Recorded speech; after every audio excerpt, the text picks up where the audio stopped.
kiếm buồn nhất lấy khói bụ khá sim đi ngay tem xiềng mà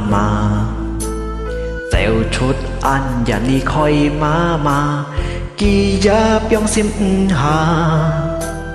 mà xuống ngay sông chá si kia mũ xuôi liều tên hà tàn hè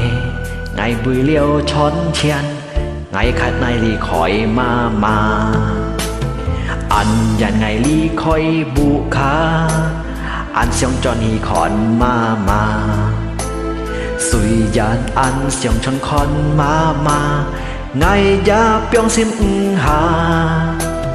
tàn hè choi ngà sim chung như dùn dàn ngà hồ mà ngày thì dịch cài pha khiêu sóng ti trong miệng bà xoay buồn mà ngày hi mong thay chế ca ơi hồ xe nhà mà yếm bùi hè mô lô mà chỉ ca mô kiên hà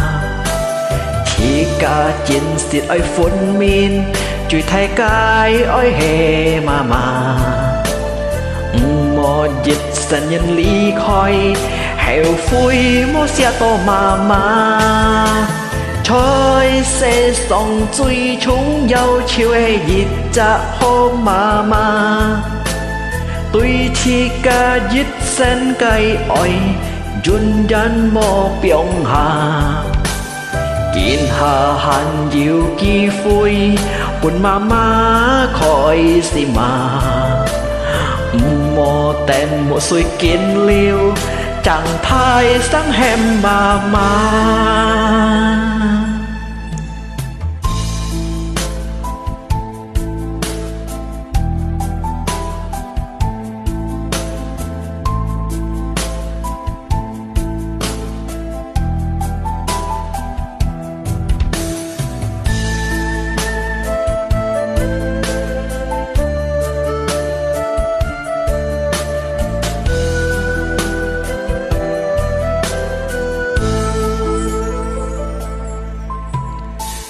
kiếm buồn nhất đi khói bụ khá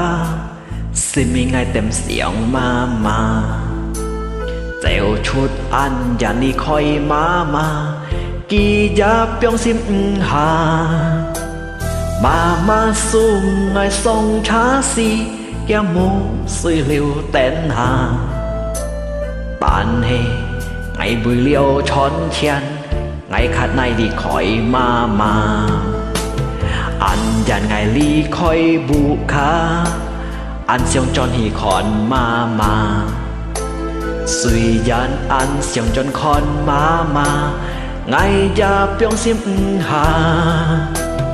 tàn hè choi ngà sim chung như dùn dàn ngà hồ mà ngày thì dịch khai pha khiêu sóng ti trong miệng bà xoay buồn mà ngày hi mong thay chế ca ơi hồ xe nhà mà yếm bùi hè mô lô mà chỉ ca mô kiên hà chỉ ca chiến xịt ơi phun min chui thay cái ơi hè mà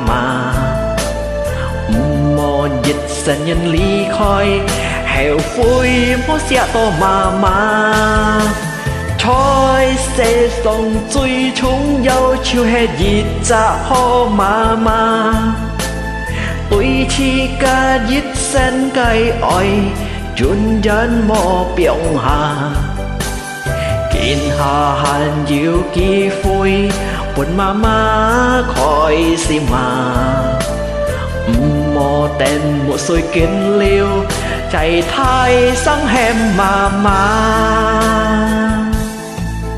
chạy thay sáng hem mà